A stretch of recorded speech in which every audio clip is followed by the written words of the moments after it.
la radio. Vamos a dialogar con Rodolfo Aguiar, el titular de ATE, y además quiere la conducción nacional de ATE. Rodolfo, ¿cómo estás? Buen día. Un buen día, un saludo para todas y para todos.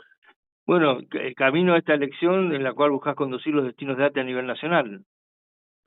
Sí, el 9 de agosto Uh-huh. nuestro sindicato va a renovar sus autoridades, de nuevo, un nuevo proceso. 316.000 afiliados estatales van a estar en condiciones de emitir su voto.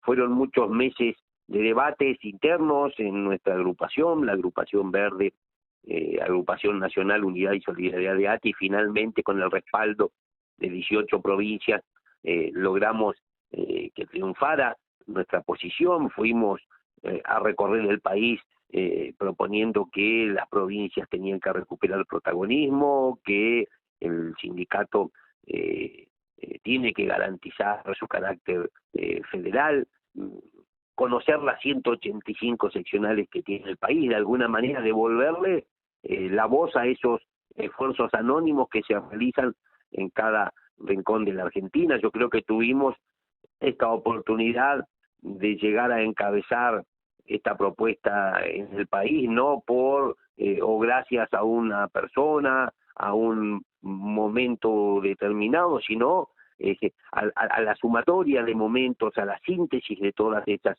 luchas que nosotros dimos durante tantos años en nuestra provincia. Uno no lo advertía, pero seguramente había un país que nos estaba mirando, y hoy logramos que por primera vez Río Negro tenga la posibilidad de conducir los destinos, y así el 9 de agosto lo ratifican los trabajadores de uno de los sindicatos más grandes de la República Argentina a nivel nacional. Uh-huh. Rodolfo, ¿y cuál es la propuesta para convencer precisamente a ese gran número de trabajadores estatales que esta es la propuesta viable y la que hay que seguir? Yo creo que la propuesta se basa no tanto en decir lo que vamos a hacer, sino en lo que hemos hecho. Y eso nos da garantía de un sindicato de lucha, un sindicato combativo. En el tiempo que viene hay que devolverle la voz a los trabajadores. Tenemos la sensación que la dirigencia sindical le ha ido arrebatando la voz a aquellos que no tienen voz. Hay que volver a darle voz a los trabajadores en los tiempos que vienen, más allá de quién resulte ganador como gobierno a nivel nacional. Lo cierto es que no van a ser tiempos fáciles para los trabajadores, para las jubiladas y los jubilados. Los vencimientos de deuda externa acumulados y los compromisos de pago que tiene la Argentina en los próximos años, en todos los casos superando el promedio de 10.000 millones de dólares anuales, nos muestran que aún frente a una variante del Frente de Todos o de Unión por la Patria, este proceso de ajuste que hoy estamos sufriendo va a tener continuidad. Ya comienzan a aparecer algunos discursos de sectores políticos de derecha o del poder económico real que intentan estigmatizar o desprestigiar a los trabajadores estatales para, una vez logrado ese objetivo, avanzar con un ajuste o recortes en el Estado. Dicen tres cosas puntualmente para las que tenemos que estar preparados a responder. Los meses que vienen van a ser de disputa de sentido frente a nuestro pueblo. Nos dicen, en primer lugar, que somos muchos, que sobramos los trabajadores en el Estado. En segundo, que no estamos calificados, que trabajamos en el Estado y porque no podíamos trabajar en otro lado, no podíamos trabajar en el sector privado porque no estamos capacitados. Y lo tercero que dicen es que somos muy caros. Bueno, para desmontar ese verdadero aparato de la mentira, solo basta recurrir a las estadísticas, y en el caso de la Argentina, del total de las personas ocupadas, menos del 20% prestan servicios en el Estado. Es decir, que en nuestro país menos de 2 de cada 10 personas cumple funciones en el Estado, el resto lo hace en el sector privado. Este promedio en otros países de Latinoamérica, pero fundamentalmente en Europa, por ejemplo Francia, es del 22% y más. Luego, si hay un rasgo distintivo del Estado, nivel educativo de sus trabajadores. El 51% de las personas que prestan servicios en el Estado tiene título terciario o universitario. Por fuera de ese 51%, otras y otros tienen otras formaciones y además cumplen funciones que están relacionadas con esa competencia. Y por último, no somos caros. Si uno analiza el gasto primario, la partida de gasto primario del Estado, el gasto corriente primario, primero están jubilaciones y pensiones, luego partidas sociales, en tercer lugar se ubican los subsidios económicos y recién el gasto para nosotros inversión es la partida de personal. Me parece que esos son los debates que se vienen en la Argentina. Ujú. Bueno, de cualquier manera también convengamos que hay mucha gente que considera que en algunas provincias el trabajo público es casi una bolsa de empleo, porque ante la ausencia de la posibilidad de estar en la actividad privada, el Estado cobija a muchos trabajadores, ¿no? Sí, esas son discusiones o debates puntuales que se deben dar en cada distrito, analizando la planta funcional del Estado. Nos hacen incurrir en errores como que el Estado no es eficiente. Claro, algunos quieren que el Estado sea eficiente solamente para garantizar los negocios o los negociados de las grandes corporaciones económicas. Tendremos que tener un sindicato en el tiempo que viene. Hoy se cumplen 30 años de fallecimiento de Germán Abdala. Él nos enseñaba a que teníamos que debatir el Estado, a discutir las características que tiene que tener el Estado, porque de cómo esté moldeado el Estado va a depender la posibilidad de que el pueblo sea feliz o no. Nosotros tenemos que discutir todos los días el Estado porque son nuestros esfuerzos cotidianos los que le dan vida. Es decir, los trabajadores estatales les damos vida al Estado todos los días con nuestras vidas y nuestra obligación, nuestra responsabilidad es defender los derechos de aquellos que dejan su vida en el Estado, que son las trabajadoras y los trabajadores. Discutir la planta funcional de un Estado, nosotros siempre estamos dispuestos a discutirla, teniendo siempre como objetivo enfrente que el Estado debe estar para garantizarles prestaciones suficientes en cantidad y calidad, sobre todo a las franjas sociales más vulnerables, a esas que todavía hacen cola a la madrugada en un hospital, porque a veces vienen a discutir el Estado aquellos que no lo necesitan, que ni siquiera fueron a una escuela pública. Bueno, me parece que hay que estar abiertos a ese debate, no podemos cerrarnos los sindicatos, pero hay que hacerlo con responsabilidad y con sinceridad sobre todo. Ahora también, digo, los tiempos han cambiado, ¿no? Digo, hay muchas modificaciones en el cotidiano vivir, desde la informalidad laboral de aquellos que no pueden tener precisamente un trabajo formal, también se ha modificado la estructura a través de lo que tiene que ver con las nuevas tecnologías, viene ahora la inteligencia artificial, y hay quienes plantean que inexorablemente se deberá dar un camino de una reforma laboral. ¿Ustedes creen que ese camino de esa reforma laboral se tiene que llevar adelante?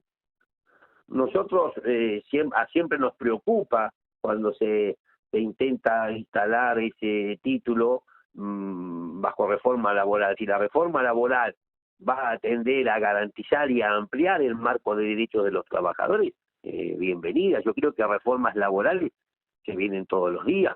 Yo en la provincia, cuando escucho que el actual senador y que fue electo gobernador, bueno, tiene en miras discutir de alguna manera el Estado y su eficiencia. Imagino que Río Negro debería avanzar en el próximo tiempo en el convenio colectivo del trabajo. Es la gran deuda pendiente. Cuando Bretiné, uno de los últimos actos de gobierno de Bretiné en su gestión anterior fue firmar el decreto que luego se transformó en ley, que habilitaba la construcción de un convenio colectivo de trabajo en la provincia. Eso nunca sucedió, no se pudo avanzar en un solo artículo en estos 4 años. Y ayer la provincia de Chubut firmó su convenio colectivo de trabajo. Si uno busca ahí lo puede conocer esa noticia. El gobernador de Chubut acaba de firmar junto a los sindicatos el convenio colectivo de trabajo. Río Negro queda hoy como la única provincia en toda la región patagónica que no tiene convenio colectivo de trabajo. Eso sería importante discutir una reforma de estas características que usted plantea ahora, en esta Argentina de hoy, ya ni siquiera hay que hablar de informalidad, porque los trabajadores formales son pobres. Hemos conocido un fenómeno nuevo en estos últimos años, que es que los trabajadores formales registrados son pobres, no garantizan en este momento ingresos que se ubiquen por encima de la línea de la pobreza. Por lo tanto, tenemos un gran desafío para adelante, los sindicatos, que es cómo salimos de esta situación, y hay que desmistificar hay que derribar otros mitos. Nos dicen que cuando pedimos aumento de sueldo los trabajadores o las jubiladas y los jubilados somos los que generamos la inflación. Para desmistificar eso hay que decir que en el 2016, solo datos oficiales, en el 2016 el salario promedio en dólares en la Argentina era el más alto de Latinoamérica. Sin embargo, la inflación ahí era del 24%. Luego en el 2017 hay una caída real del salario de más de 20 puntos y sin embargo la inflación se duplicó a más del 50%. Y el año pasado volvió a caer el salario y la inflación fue de más de 100 puntos, es decir, que la plata no genera inflación cuando está en el bolsillo de los trabajadores. La plata genera inflación cuando está en el bolsillo de los patrones, de esos empresarios que nos remarcan todos los días los precios en las góndolas de los supermercados y no nos dejan vivir dignamente.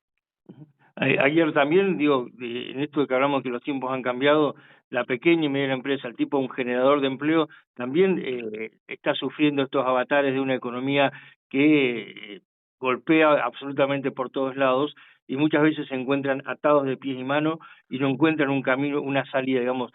Cuando algunos hablan de reforma laboral, en realidad quizás también están planteando de alguna manera una reformulación de lo que es un contrato laboral en todos los rubros, más allá de las políticas del Estado, también en el vínculo entre la patronal y el empleado. Hoy un sindicato privado, como puede ser, no sé, el mercantil, se encuentra con que hay un servicio de delivery donde el trabajador es monotributista y va cayendo de alguna manera la relación laboral de los trabajadores que antes la tenían de una manera con la empresa y pasan a convertirse en monotributistas porque el sistema los está sacando de circulación.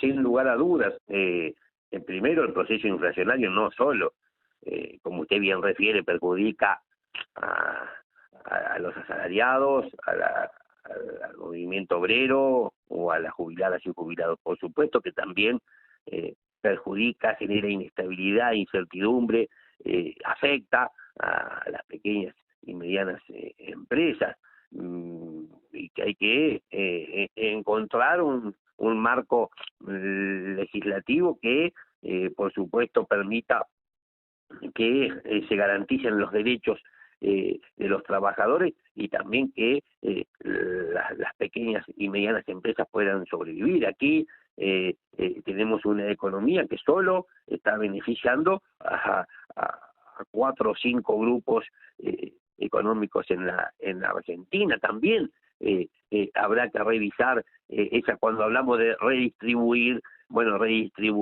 los ingresos, la riqueza en el país, no solo es que puedan las trabajadoras y los trabajadores mejorar sus condiciones de vida. Por supuesto que también las pequeñas y medianas empresas están comprendidas en esa búsqueda, que nosotros por ahora, vemos que no hay una salida. Cuando planteamos que hay una nueva realidad que se impone y que tiene que ver con la automatización, la inteligencia artificial, es